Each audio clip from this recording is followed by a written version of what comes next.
Bem-vindo, bem-vinda ao podcast Fica Zen com Akshar. Eu sou Akshar. Tudo bem? Tudo zen? Hoje vamos falar sobre consciência política, ação social, cidadania e muito mais. E para isso chamei uma convidada muito especial, Fuva Muyambo, uma jovem mulher, mãe, feminista e ativista pelos direitos das raparigas e jovens mulheres, especialmente nos direitos sexuais e reprodutivos. Fuva tem uma pós-graduação em Relações Internacionais e Desenvolvimento e uma licenciatura em Relações Internacionais e Diplomacia.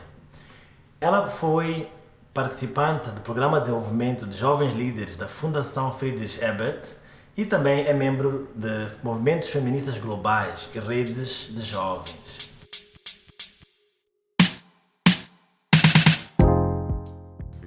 Fuva, falei um pouquinho sobre ti. Bem-vinda. Obrigada. Tudo zen? Tudo zen, tudo bem. Nice. Diz-me uma coisa, queres falar um pouquinho mais de ti? O que talvez não tenha mencionado? Qual é o teu trabalho atual? Por aí. Ok, atualmente eu trabalho na área de proteção à criança e desenvolvimento comunitário.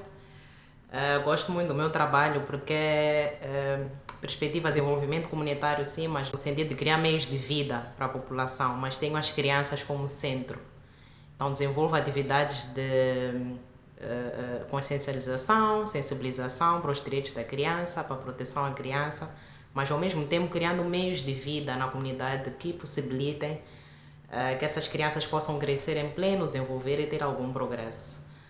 Muito bom. Realmente, ao longo deste podcast já falamos algumas vezes sobre como tudo começa na infância. Sejam as coisas boas ou as coisas não tão boas e como elas nos afetam até hoje. Então é muito importante esse trabalho. Como vamos falar sobre ação social, ocorreu-me esta pergunta sobre o indivíduo e a sociedade. Como é que tu vês esta relação? Qual é o papel que nós temos como indivíduos na sociedade e a sociedade em relação a nós? Teria muito a dizer para esta questão, porque isto traz ao mesmo tempo o conceito de cidadania. Sim. A partir do momento que vivemos numa sociedade em que temos um Estado, né? Estado somos nós, é o território num todo, temos deveres e temos direitos. E em algum momento o grande problema aqui é o detalhe, ou os dois detalhes que podem pressupor uma relação, como é que eu posso dizer, normal ou saudável entre o indivíduo e a sociedade. Primeiro é o conhecimento, não é? Do seu papel, de si próprio. Não é? É ser humano sim, nasceu, está a crescer, está a desenvolver, mas o que representa para si próprio e para a sociedade? Não é? Este conhecimento, o autoconhecimento e o conhecimento do que está à sua volta e da forma, qual é a interação entre o que está à sua volta e a ti como pessoa, né? Exato. E o segundo detalhe é a questão da coerência, que é um desafio para todos nós ao longo do nosso crescimento. O que eu diria com coerência? É haver uma similaridade, não é? Entre o que a gente pensa, o que a gente diz e o que a gente faz. Exato. Este é um grande desafio que sempre nos coloca em questão, não é? Assim na corda bamba, quando refletimos sobre o nosso papel na sociedade. Por isso que muitas vezes cumprimos, muitas vezes não cumprimos. Há dias estava a assistir uma reportagem sobre questões ambientais, não é? Sim. Dizer, olha, a praia anda mais limpa porque a gente não está lá. Porque muitas vezes a gente até pode ter consciência de que um espaço tem que estar limpo, porque faz bem a nós próprios. Mas por vezes não cumprimos. Exato. Dizemos, pensamos, mas não cumprimos, não é? Mas como é que tu vês a diferença ou a semelhança entre quem não sabe e precisa ganhar consciência e quem já sabe, já tem consciência, mas continua num comportamento, sei lá, antigo, que já está acostumado? Ok. Para quem não sabe, é um pouco mais penoso porque isso deriva de como é que se moldou este indivíduo, principalmente na primeira infância. O nosso sistema de educação tem um déficit, tem muita didática, sim, muita pedagogia, tem disciplinas que em algum momento também vão pressupor algum desenvolvimento neste indivíduo, história, geografia, por aí, mas infelizmente por não ter disciplinas ou lições, como queiramos chamar, que reflitam esta autorresponsabilização, Isso. não é? Da pessoa para com o seu meio à volta. Eu acho que este é o maior problema.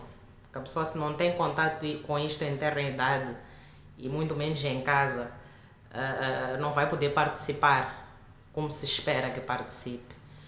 Para aqueles que têm acesso, é crítico sim quando não exercem, mas é esta questão da coerência que eu estava a trazer. Porque se a gente parar para perguntar às pessoas na rua se é bom deitar lixo na estrada, todos nós vamos dizer em coro Exato. que não é bom deitar lixo na estrada. Não é? E vamos arranjar muitas justificações para tentar, passa a repetição, justificar o porquê de ter deitado lixo na estrada, mesmo que esta pessoa esteja num processo de educativo, não é? Sim. E a receber inputs, tanto na escola como em casa, como também nas interações que tem com as pessoas e com a natureza. Não é? É isso. É por isso que eu acho, falaste da questão, por exemplo, do déficit de algumas matérias nas escolas, né? Daí precisamos de podcasts como esse para falarmos sobre essas questões e também ganhamos mais responsabilização e mais consciência, né? Yeah. Mas é isso. A mim continua a intrigar uma questão de por que nós não mudamos alguns comportamentos.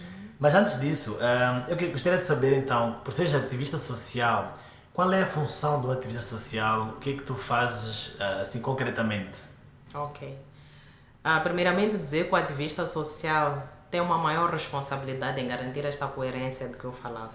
O que pensa, o que fala e o que faz, porque representa uma comunidade inteira que não tem espaços de fala.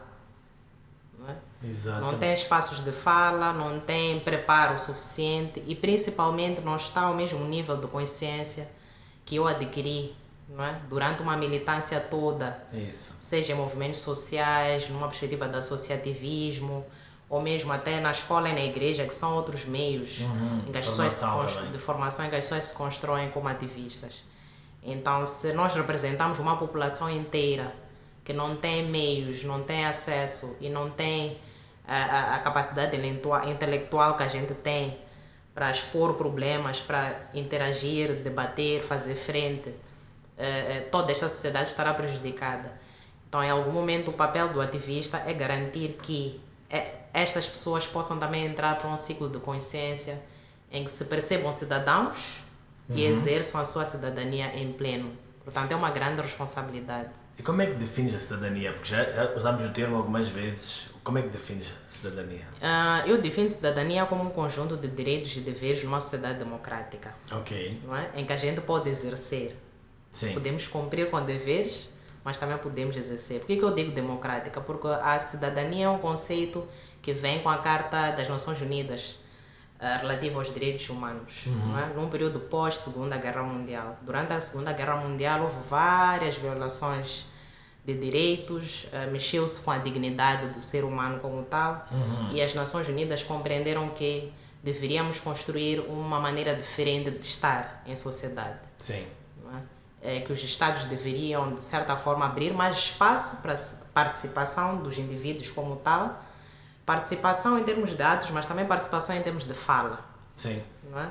Onde nós somos chamados a, em algum momento, votar, por exemplo, fazer escolhas, onde somos chamados a poder adquirir bens e serviços, não é? Que é uma outra perspectiva, onde somos chamados a poder fazer escolhas de todo tipo, não é? E poder vivenciar os diferentes momentos do nosso país. Exato.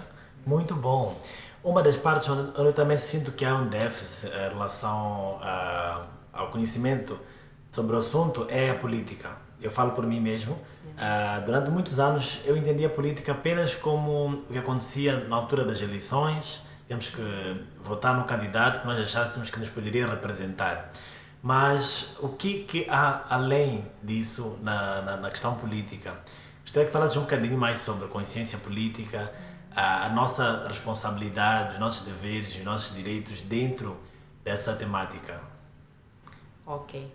Eu entendo política como um conjunto de atividades que abrangem tomada de decisões, distribuição de poder, distribuição de recursos, mas principalmente também distribuição de status.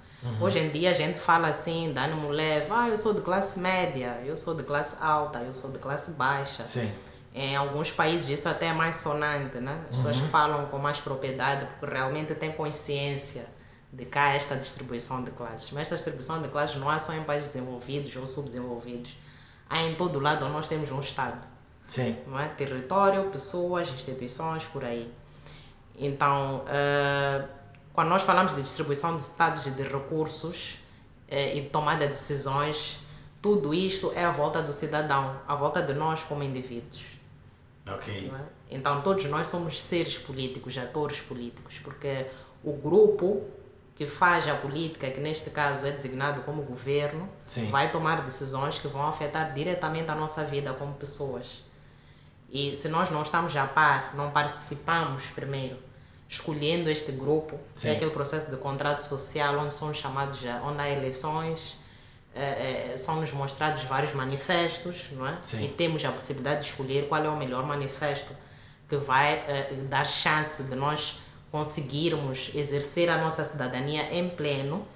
Quer dizer, aí vamos ter sérias dificuldades se não participarmos deste processo. Sim. Principalmente é preciso ter consciência de como é que este processo evolui e como é que vai ser o culminar deste processo, que é o exercício da política que o governo faz, o governo que eu elegi, não é?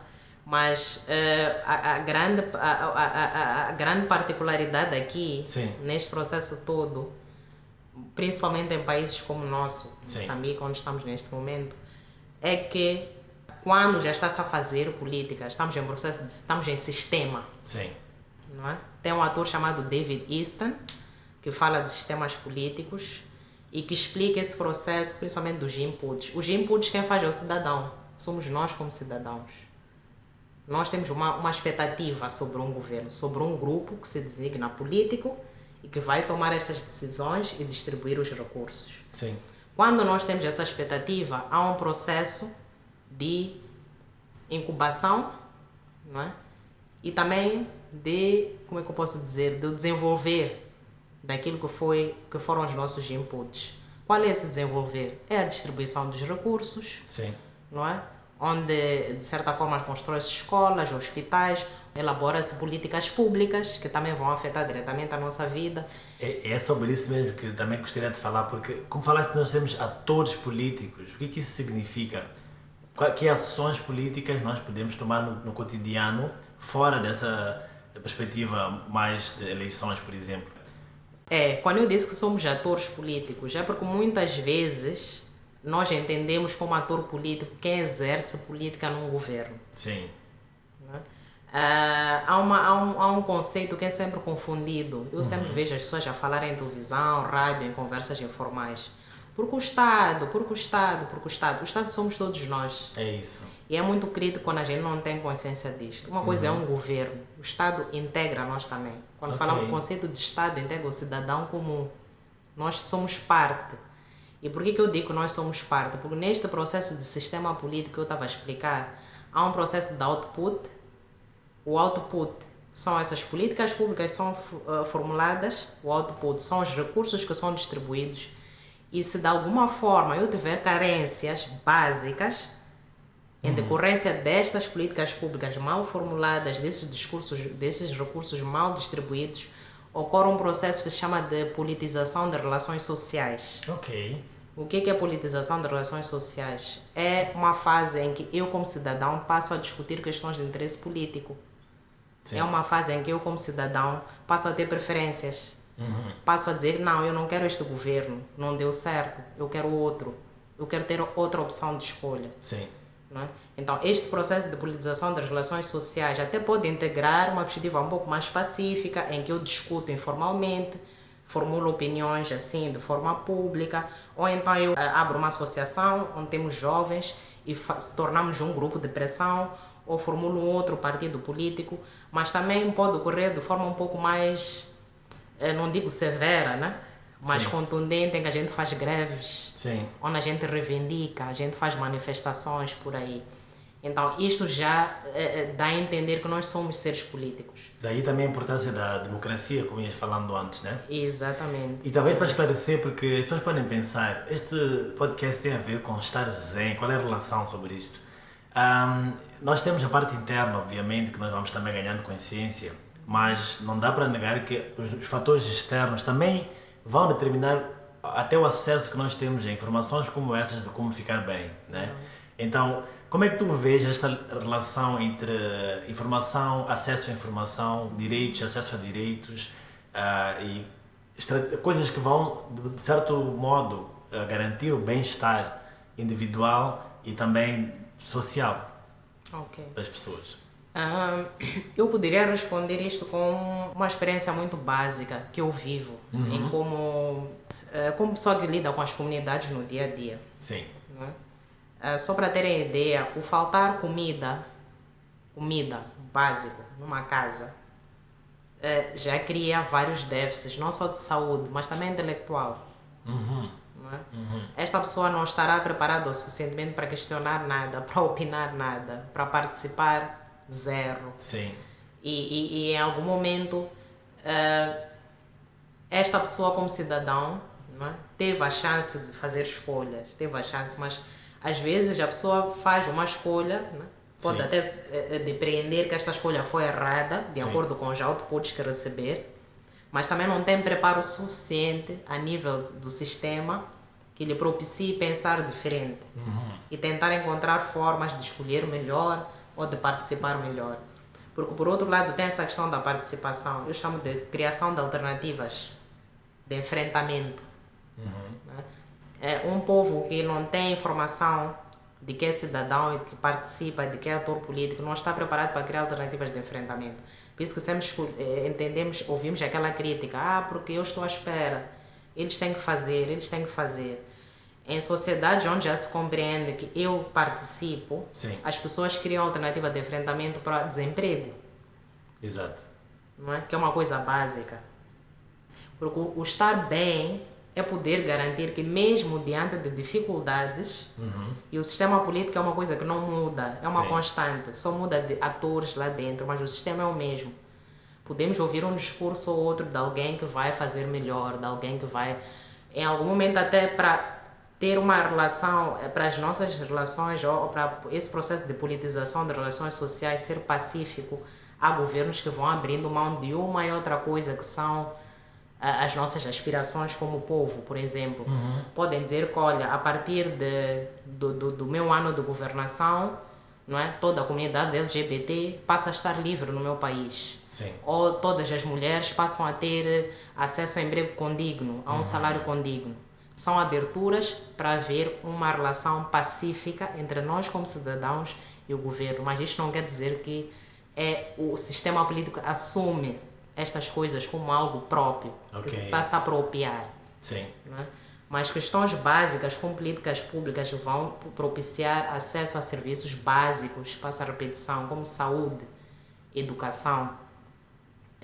São coisas que a gente tem que participar, temos que estar atentos, não é? Para exigir, que é para podermos ter este bem-estar. Não é? Como eu disse, comida é básico. Se a gente não tem Sim. comida, não tem energia, não tem água, não há como estar bem. Exato. Com Não é? baixa nutrição, com fome, as Exatamente. pessoas não vão tomar decisões Não vão que tomar- as beneficiem, né? Exatamente. A preocupação é comer, né? É o básico. Agora com a pandemia, Ainda mais. ainda mais, não é? Eu agora estou a assistir a campos de refugiados internos, não é? Na minha organização, uma organização humanitária, e é impossível pedir às pessoas para terem consciência sobre a Covid, por exemplo. Sim. As pessoas estão, primeiro, com traumas pós-conflito, segundo, estão com uma necessidade tão básica que é comida. Sim. Então precisamos de solucionar aquele problema, só para vermos que é tão crítico, não? A questão da fome. Exato. E os países onde há fome, há pouco exercício de cidadania, não porque as pessoas não têm vontade. É claro que há outros fatores, como essa questão da herança colonial, não é? Que os governos carregam. Os nossos governos ainda são jovens, Sim. não é? Tiveram a conexão, o processo de aprendizagem administrativa, não é? Política, foi delegado foi uma passagem de legado do colonialismo para esses novos governos. Exato. Então, até passar-se para uma fase onde entendemos esta interação entre indivíduos e sistema político e podermos nos corresponder em pleno, debater à mesma altura, sem choques e sem se entender como uma afronta, Sim. ainda vai levar muito tempo. Não é? Isso Mas é uma por onde construção começar? histórica. Por onde começar? Para quem não sabe quase nada sobre o assunto e também, portanto, tem pouca ação, por ignorância talvez, sobre de onde começar, onde obter informações sobre isto, como se educar, politicamente falando. Eu acho que o primeiro e o básico que eu considero crítico para o nosso país é a questão de ter acesso às leis, procurar ter acesso. Até é uma coisa simples como Constituição da República. Não é? Infelizmente, muita gente, ou muitos de nós, só temos acesso às leis, só temos acesso à Constituição da República quando a gente começa a entrar para uma fase de estudante universitário. Sim. Não é? E tivemos todo um ciclo de vida dentro do processo de educação onde não tivemos contato com isto. E isso também nos casos das pessoas que estudam Direito, estudam Desenvolvimento, Exatamente. estudam Relações Internacionais, né? É. Sim. Então temos que ter acesso. É importante que mesmo neste processo de educação a nível primário e secundário as pessoas possam ter acesso, não é? Durante o exercício de interação com o professor, não é? Nas aulas, nos nossos livros, devemos ter acesso às leis. Sim. Isso é fundamental. Não é? É claro que as leis podem se fazer sentir. Sim. Em termos de eficácia, não é? Isso é outra história, mas ter acesso, conhecer já é muito importante. Não é? Vou dar um pequeno exemplo. O trabalhador que trabalha, não é? E trabalha 12 horas de tempo no escritório, Sim. E que não sabe que deveria trabalhar 8 horas de 8 tempo, horas. porque a lei diz assim, vai continuar a trabalhar 12 horas de tempo, porque ali está numa relação de poder. Exato.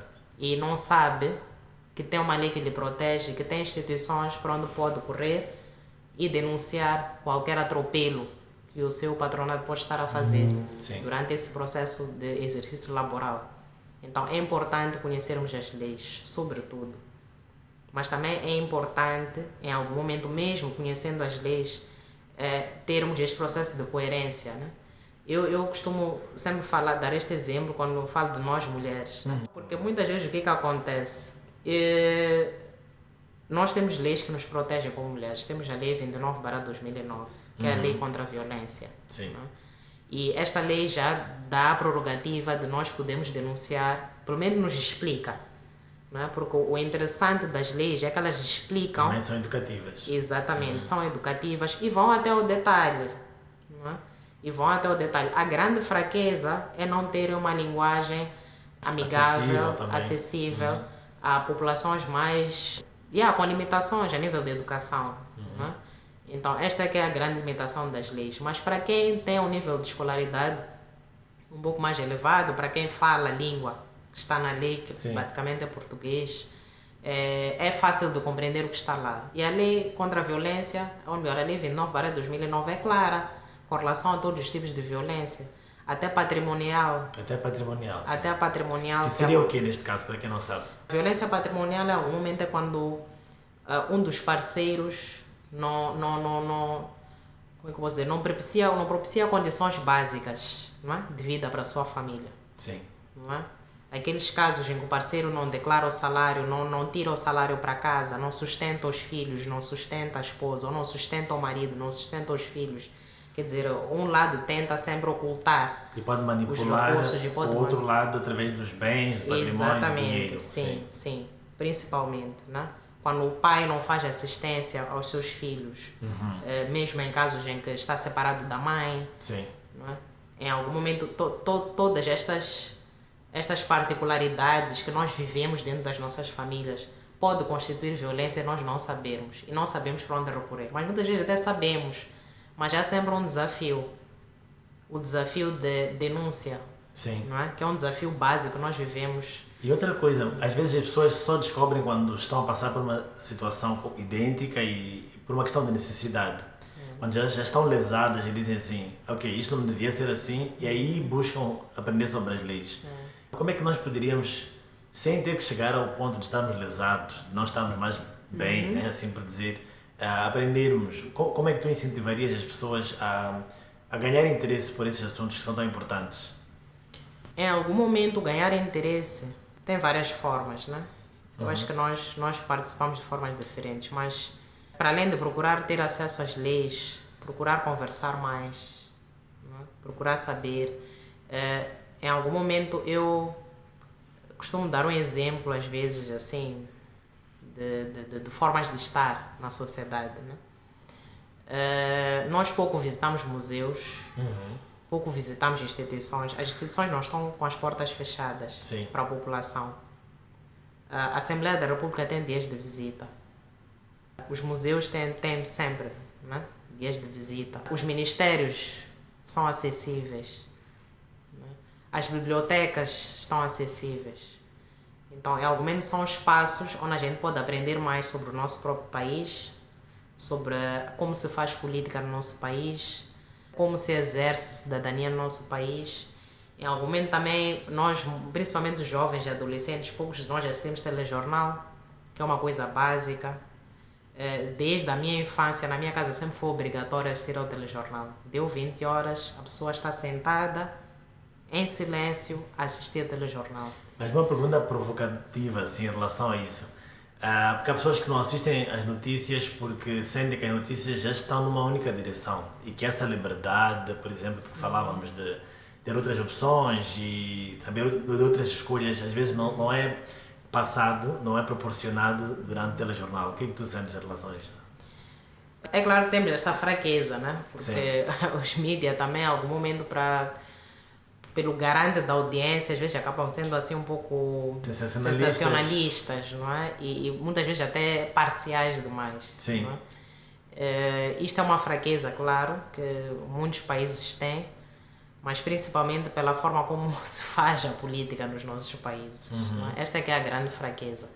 Mas por mais que a pessoa até não veja telejornal em si, procurar ter acesso a notícias de outras formas. Nós temos jornais, temos artigos, temos internet, as redes sociais agora têm muita informação. Hoje em dia, eu quando entro no Facebook, eu consigo ter acesso a todo tipo de notícias. Está a acontecer no nosso país, está a acontecer no mundo. Ter acesso a opiniões formuladas por outras pessoas. Porque parecendo que não é importante, não é? Se eu escrevo, faço algum comentário sobre alguma questão política, sobre alguma questão relativa a serviços de saúde, a serviços de educação, etc., outra pessoa pode também aprender de mim e se calhar até despertar interesse em comentar. Exato. Não é? Exato. E tentar formular uma ideia com relação a esse assunto. E qualquer processo de transformação social tem que começar connosco. Se nós como indivíduos não elevamos o nosso nível de consciência com relação aos diferentes temas que têm a ver com a nossa vida, não vamos conseguir garantir transformação social num todo. A sociedade não vai se transformar. Por mais que a gente peça e faça críticas a uma sociedade inteira, tudo tem que começar connosco. Né? E é por aí que nós começamos, falámos da relação indivíduo-sociedade e como trabalhas com desenvolvimento, como é que vês também a questão do desenvolvimento individual ou pessoal versus ou em relação ao desenvolvimento coletivo? Mesmo nesta perspectiva de transformação social, né? Quando eu digo elevar os meus níveis de consciência, quer dizer que primeiro eu tenho que estar consciente do que está à minha volta. Esse é o primeiro passo. Né? Muitas vezes não temos esta consciência. Estou a sofrer violência, mas não tenho consciência disso. Estou a ter acesso a serviços de saúde, educação de forma deficitária, mas não tenho consciência disto. Então é importante que eu perceba na íntegra tudo o que está à minha volta e o impacto do que está à minha volta na minha própria vida. E em algum momento também é importante que eu perceba e esteja pronta para criar um ciclo não só de questionamento, mas também de ação. Sim. Não é? Porque nenhuma sociedade se transforma sem a ação dos indivíduos. Não é? Então, se eu própria, mesmo me insurgindo, porque muitas vezes o que acontece? Estamos sempre a nos insurgir. Sim. Com relação a várias coisas, né? Até nas nossas famílias. Sim. Mas é muito difícil que a pessoa tome uma ação e possa transformar aquilo que está à volta. Então, o processo de desenvolvimento também tem esta... Implica uma ação, né? Implica uma ação. Estou consciente, sei que alguma coisa não está bem, não é? E que me machuca, que não me deixa bem, não me deixa zen. Eu tenho que agir. E o processo de agir até pode não ser automático. Eu costumo dizer assim, vale a pena ir step by step, Sim, não é?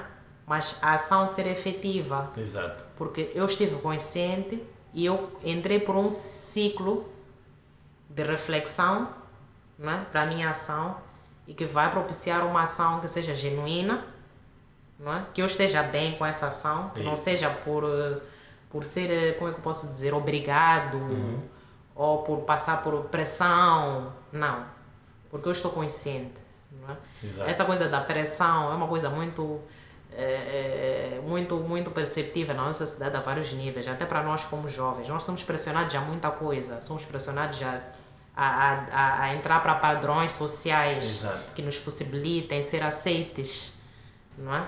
E depois Pressionados vamos a casar, pressionados a ter filhos, a seguir determinadas carreiras. a ter relações que a gente não quer, Exato. a fazer o que a gente não quer. Então, se a gente simplesmente age, o que é que vai acontecer? Fazemos o que a sociedade quer, não é? Porque a sociedade tem padrões, mas como é que se quebram os padrões da sociedade? Isso é uma pergunta muito desafiadora e também tem uma resposta muito desafiadora. Se quebra os padrões da sociedade, começando por ti. Exato. Tu próprio a desafiar-te a quebrar os teus padrões, porque os padrões também são teus. E como já dizias, nós somos a sociedade, né? Exatamente. De certa Yeah. forma. Yeah. Então é preciso que nós estejamos prontos para entrar num processo reflexivo de mudança, não é? Construir estratégias próprias. É claro que é um desafio, porque nós temos uma imensidão à nossa volta que está a dizer não a algo que a gente está a dizer sim. É isso. Não é? Mas temos que nos predispor a esse desafio. Porque o que eu costumo dizer muitas vezes quando estou a dar formações assim sobre transformação social é que a pessoa que está na parede ao lado, depois da parede ao lado, também está a entrar para um processo reflexivo para agir contra. Sim. Mas a gente não sabe, a gente pensa que está sozinho nessa. Porque muitas vezes pensamos que não, só os grupos, as associações, os movimentos, essas pessoas que estão em pensamento coletivo. Muito pelo contrário. Muitas das vezes mesmo aquele que se apresenta a afirmar, a fazer afirmações sobre algo que todo mundo vai dizer sim, esta pessoa também está a dizer não por dentro. Uau. Mas está-se a construir para poder afirmar esse não com dignidade, com coerência. Sim. Não é? Então temos que estar prontos para isso. Não podemos nos vedar simplesmente aos associativismos. Tu próprio podes construir o teu modelo. Não é? Já que estamos a falar de poder também, lembrar que cada um de nós tem um poder, né? E às vezes só não sabe, mas descobrindo esse poder, depois tem a possibilidade de tomar uma ação que também poderá ser transformadora. Que poderá ser transformadora. E sobretudo também compreender, eu costumo dizer assim, há uma palavra, eu não consigo muito bem traduzir esta palavra para português, né? Que é patterns. Padrões. São os Padrões. Porque muitas vezes o que acontece? A gente leva padrões, às vezes até do modo de vivendo dos nossos pais. Sim. Eu costumo dar esse exemplo das famílias. Sim. Não?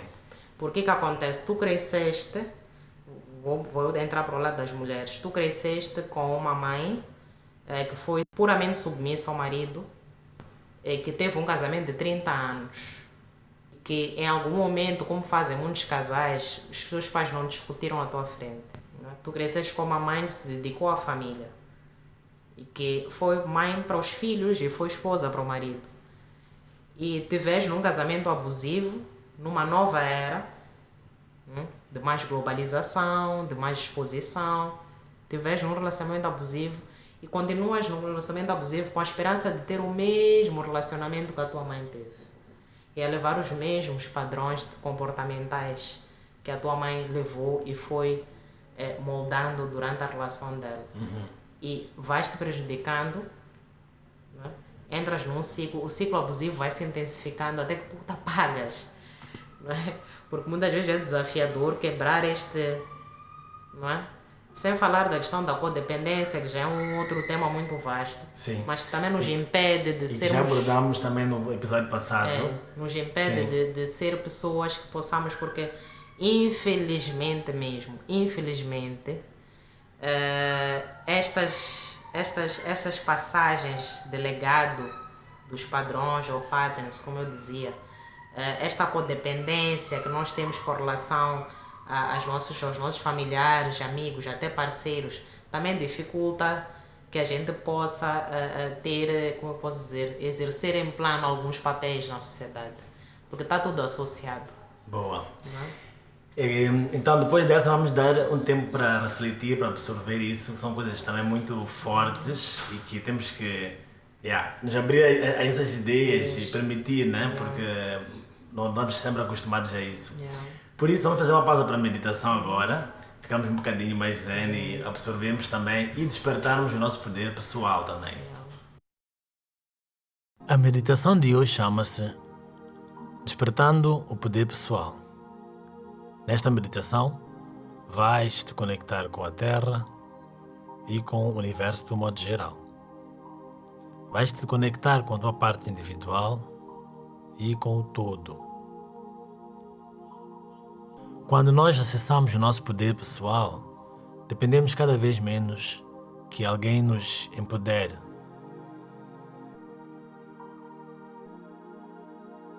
Descobrimos a força que nós temos e começamos a tomar decisões com base naquilo que nós mais desejamos. Vamos lá meditar. Esta meditação é feita em pé. Coloca os pés bem firmes no chão, de preferência paralelos, virados para frente, à mesma distância de um ombro para o outro. Deixa o resto do corpo relaxado. Tudo solto, pés firmes no chão. Começa por te sentires apoiado pela terra. Todo o teu corpo está apoiado sobre a terra através dos teus pés. Sente cada vez mais o contacto do chão com os pés e deixa-te estabilizar. Sente que a terra transmite a sua energia para ti, que entra pelos pés e vai subindo pelo corpo.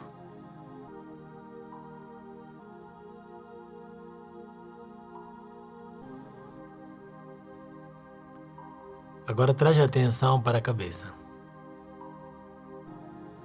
Enquanto que o resto do corpo é puxado para baixo, dos ombros para baixo, a cabeça é puxada para cima, de leve.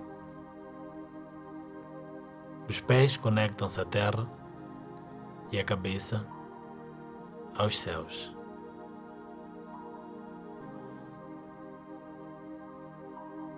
Agora levanta as mãos por cima da tua cabeça, estica os braços e permite que a energia flua para cima. Pés no chão, energia para cima. Estás ligado à terra e ao céu.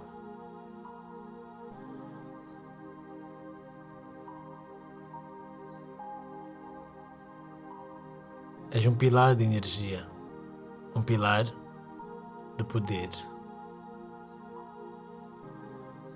Suavemente, deixa os braços caírem devagar ao teu lado.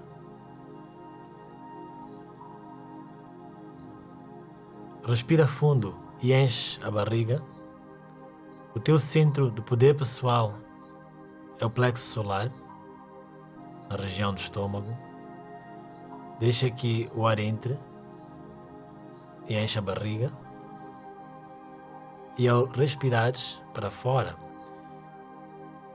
deixa que a barriga se esvazie. Inspira mais uma vez, enche o abdômen e expira, esvazia o abdômen. E só mais uma vez, inspira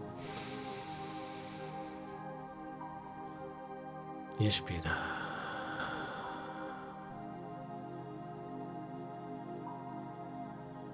Com a energia desperta, espalhada pelo corpo todo e também no teu centro de poder pessoal, agora podes mover-te para o mundo com esta nova energia, com este novo poder, com esta nova confiança. Agora voltamos. Como é que foi a meditação para ti? Uau, foi bom. Sinto-me mais leve, não é? Mais zen agora. Que bom, que bom. Então, Fuva, estamos a entrar já para a reta final, mas antes disso, uma pergunta muito frequente aqui é: que dicas tu usas na tua vida para estares bem, para estares zen? O que é que tu fazes que funciona para ti que podes partilhar connosco? A primeira dica que funciona super bem para mim, mas que é uma dica desafiadora porque muitas vezes quebra ciclos de amizade, quebra ciclos de relacionamentos amorosos, quebra ciclos de relacionamentos de todo tipo. É ser coerente, não é, comigo mesma. Um exercício que eu faço ultimamente para não entrar em choque com as pessoas é sobretudo ter muito cuidado com o que eu falo. Expressar os meus sentimentos sim, mas ter cuidado. Mas sempre fui uma pessoa muito expressiva. Quando não está bem, não quer, não gosta, eu digo. E pronto, foi. Então eu acho que esta coerência com o meu ser, com a minha personalidade, que eu amo a minha personalidade. Na infância tive muitos stresses, tipo, não, será que eu sou uma pessoa boa? Acho que eu sou má. Que eu ouvia muito, não, se calhar tu és má, tu és má, tu és má, porque tu fazes isso, fazes aquilo. Mas eu já não me entendo que eu sou, não me entendo como uma pessoa má, eu me entendo como uma pessoa genuína. Principalmente. Uau. Não estou a dizer que eu não minto, que eu não omito. Estou a dizer que sou genuína comigo mesma. Que em algum momento, tudo aquilo que é a minha relação de troca com as pessoas, eu deixo as pessoas a par. Não é? Sim. E tenho os meus limites, deixo as pessoas a par dos meus limites. Tento ao máximo respeitar os limites do outro. Mas ser genuíno, estar bem consigo próprio é abrir a boca e dizer aquilo que realmente sente, aquilo que quer, que não quer. Isto é muito forte, eu sei que é uma coisa difícil de todos fazermos, mas é um grande passo. Para mim dá certo. E eu fico zen, fico muito bem. Yes! Que bom! Esta seria a primeira dica. A segunda dica, olha, eu sou uma pessoa que ao longo do tempo eu fui compreendendo que há muita coisa que eu não posso mudar. Pelo menos num curto prazo de tempo. Em algum momento nós perdemos tempo da nossa vida tentando consertar muita coisa, assim de forma exacerbada. Tudo é um processo, nada muda, nem nós mudamos do nada. E muitas vezes o que acontece? O mundo evolui constantemente. Eu costumo dar exemplo das relações amorosas, em que o parceiro está a evoluir, está a crescer profissionalmente, está a ter uma carreira brilhante, está a ter relações sociais muito boas, está a sair, está a respirar ar puro aqui na praia, por aí. E eu estou ali, não é?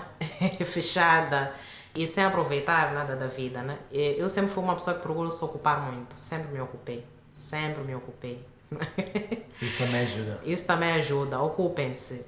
Olha, não vale de nada, estamos sempre assim, às vezes até tudo que é tóxico à nossa volta, né?